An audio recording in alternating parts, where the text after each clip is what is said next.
So now I got a little fire to keep me warm. For anybody who's interested in what I was talking about earlier there about wood and the top down and why the top down, like I said, I think I'll do a video that shows the top down or shows some different methods of starting fires. I do have a fairly extensive background with fire, and both starting fires, camping and outdoor stuff, and primitive skills and whatnot. But I've also got 20 years of experience and training putting fires out on a professional basis.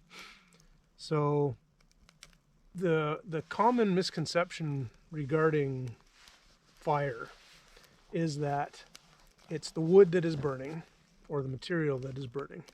And that's why you need to start a fire where you've got everything all stacked up nice and you put your kindling at the bottom and you burn it, because you need the flame to go up through all of the larger pieces to ignite the larger pieces. The process, for anybody who has any knowledge of this, then you can, obviously you're not going to be interested in this, so you could turn the video off. Or you might get something you didn't know. Also, if you have any information on the subject that you'd like to share, then I'd like to hear it in the comments as well, and or questions. I can answer your questions if I have the answer. Anyways, back to what I was saying, is there is a process called pyrolysis. So what is burning when you burn wood or any material is the gases. So you have to get whatever it is that you want to burn hot enough that it converts to a gas, and then the gas, if there's enough heat and a source of ignition there, will ignite the gases. So it's like there's a fire triangle. It was a tetrahedron for a while, but there's three essential components to a fire, and that is a heat source, fuel source, and oxygen. You could say an ignition source is part of that, but that's sort of part of that would be what fits into with the heat source part of it. The fourth part that they had at one point in time, they may still use it some places, but in the tetrahedron model, is they said a chemical reaction. The chemical reaction is actually a part of the fire process. Like, it's part of it. Without the other three, the chemical reaction isn't going to happen, unless you're dealing with a chemical fire, obviously. But that's a totally different subject altogether. Back to it being the gases. That's why the top-down fire works, is that when you get that bed of coal sitting on top of the larger pieces, or the smaller pieces of kindling, they start burning and they're generating heat. Well, you've got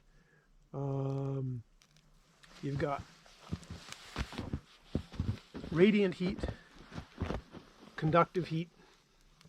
Well, that's what you're dealing with here. Radiant heat is what I'm feeling right now, is I'm feeling the heat radiating off of this fire.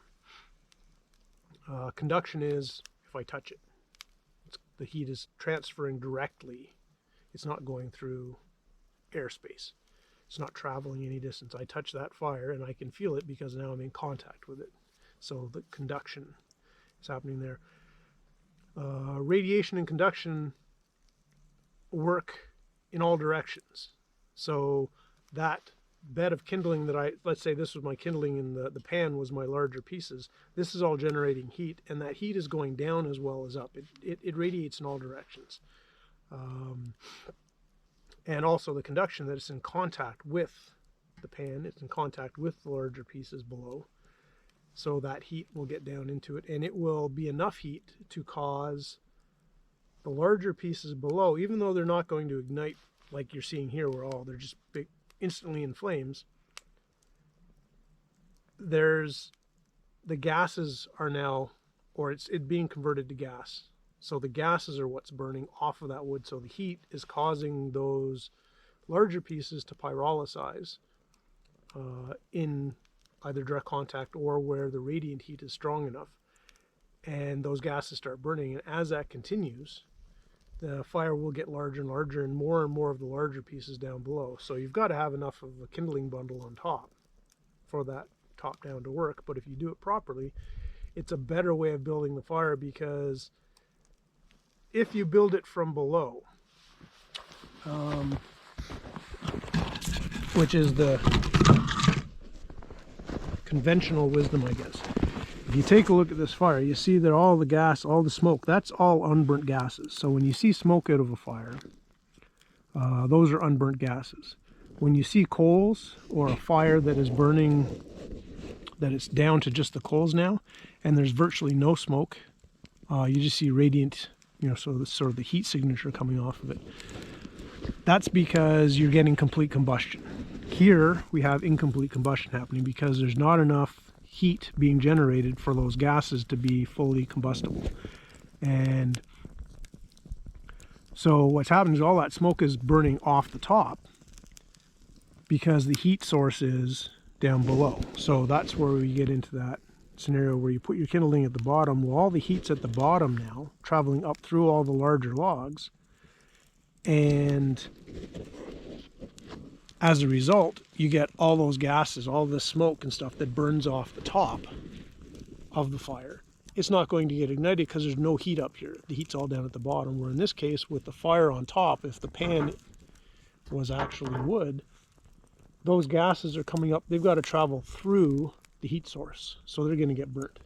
So it's a more efficient way of burning your wood. You're going to get more heat, you're going to get less smoke, you're going to get a better fire. It should be a longer lasting fire.